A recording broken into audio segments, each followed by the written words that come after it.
आज की इस क्लास में पढ़ेंगे हम क्लास 10th के इंग्लिश के फर्स्ट फ्लाइट के चैप्टर नंबर 2 को।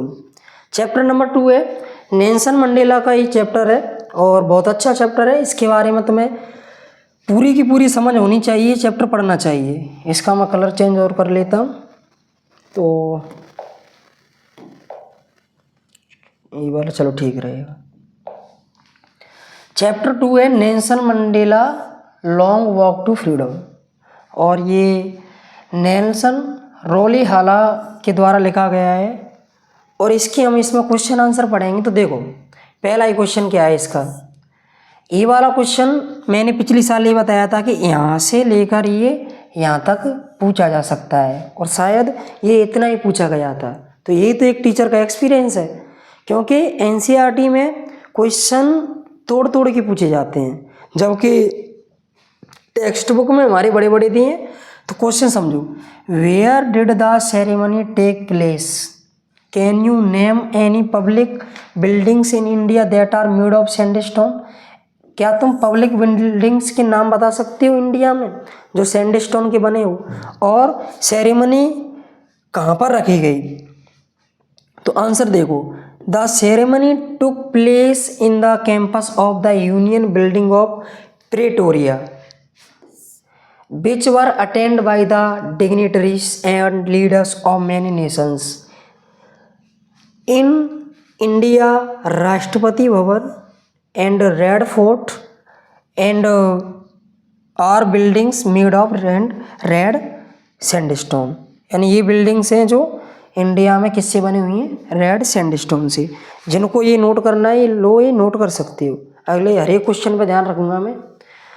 Can you say how 10th May is an autumn day in South Africa. क्या तुम ये कैसे कह सकती हो कि जो 10th मई है वो साउथ अफ्रीका में ऑटोमन डे है। As South Africa is in the southern hemisphere, South Africa है वो साउथर्न हेमीस्फीयर पे।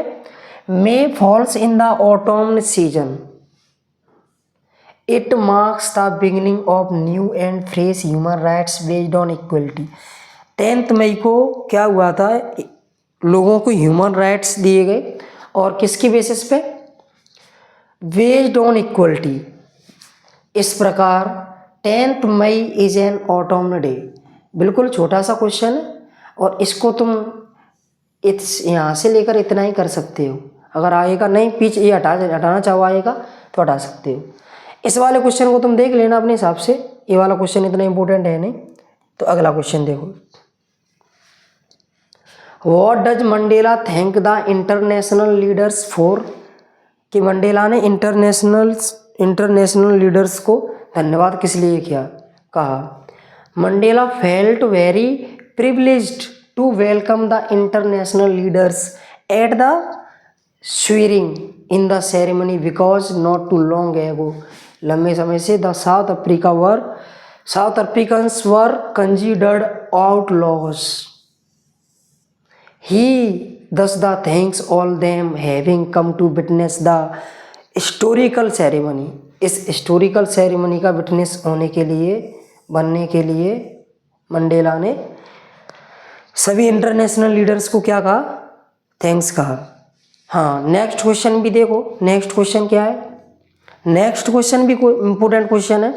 What ideals does Nelson Mandela set for the future of South Africa. South Africa के भविष्य के लिए किस तरह के आइडियल सेट किए। Nelson Mandela set the ideals of the liberating peoples from the bondage of poverty, deprivation and suffering. He also set the ideals for a society where there would be no discrimination, जहाँ पर कोई भी भेदभाव ना हो, based on gender और racial origins. तुम्हें पता होना चाहिए जेंडर के आधार पर कोई भेदभाव नहीं होना चाहिए और रंग भेद भी नहीं होनी चाहिए, क्योंकि अब साउथ अफ्रीका में रंग के आधार पर भेदभाव होता था। जैसे कि इंडिया में कलर के आधार पर भेदभाव ना होकर जाति के आधार पर, धर्म के आधार पर भेदभाव होता है, इसी प्रकार वहाँ पर रंग के आधार पर भेदभाव होता था। अगला क्वेश्चन, ये मिलिट्री वाला तो तुम ये पढ़ लेना, पर ये क्वेश्चन इंपॉर्टेंट है, इंपॉर्टेंट कर लो। Why were two national anthem sung. यहाँ पर टू नेशनल एंथम्स एक साथ क्यों गाए गए, ये क्वेश्चन है। और देखो, on the auspicious occasion of the inauguration two national anthems, one by the whites and other by the blacks, symbol of singing equality of the blacks and the whites were sung. काले और सफ़ेद लोगों ने, यानी कि गोरे और सांवले लोगों ने इक्वलिटी को दिखाने के लिए उन्होंने दो नेशनल एंथम एक साथ गाए। एक क्या था, एक गोरे लोगों के द्वारा गाया गया जो रूलिंग पार्टी थी पहले, अब रूलिंग पार्टी ब्लैक लोगों की थी तो उनके द्वारा गाया गया। और किसको दिखाने के लिए, इक्वलिटी को। अगले क्वेश्चन है, ये भी तुम कर सकते हो, ये वाला, मैं तो ये वाला बता रहा हूँ। पहले इधर question, what does courage mean to Mandela. Mandela के लिए करेज, साहस का मीन क्या था, साहस का अर्थ क्या था, तो इसका आंसर देखो, फॉर मंडेला, मंडेला के लिए courage does not mean the absence of fear. Courage का अर्थ एब्सेंस ऑफ फियर नहीं है कि डर किसी के अंदर नहीं है तो उसके अंदर साहस है, उनके लिए ये अर्थ नहीं है, लेकिन आ विक्ट्री ओवर फियर। क्या है ये, विक्ट्री ओवर फियर, ये डर पर विजय है। According to him brave man need not be fearless. बहादुर आदमी को आवश्यकता नहीं है भयहीन होने की, but should be able to conquer fear, भय को जीतने की आवश्यकता है। तो अगला क्वेश्चन इसमें ये वाला देख लो तुम, which does Mandela think natural to love और टू हेट, कि लव और हेट में से नेचुरल क्या आता है, लव। तो इसमें से ये आंसर हो जाएगा, for Mandela loves come more naturally to the human heart than the hate. Hate की तुलना में लव नेचुरली ज़्यादा आता है, किसके अकॉर्डिंग, मंडेला। ट्विन ऑब्लिगेशन, ये भी कर सकते हो क्वेश्चन। और इसके बाद में कोई इंपॉर्टेंट क्वेश्चन हो, हाँ, वाई नॉट वाला, ये वाला भी क्वेश्चन तुम देख लो, मैंने जो टिक करवाए हैं वो तुम्हें कर लेने हैं। और कोई क्वेश्चन है इसमें, अपने अकॉर्डिंग भी कर सकते हो, मैं तो तुम्हें सिलेबस प्रोवाइड करवा रहा हूँ और समझा भी रहा हूँ।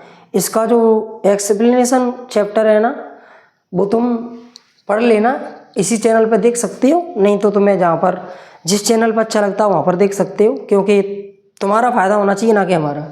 तो अगला चैप्टर हम अगली क्लास में पढ़ेंगे, तो मिलते हैं किसी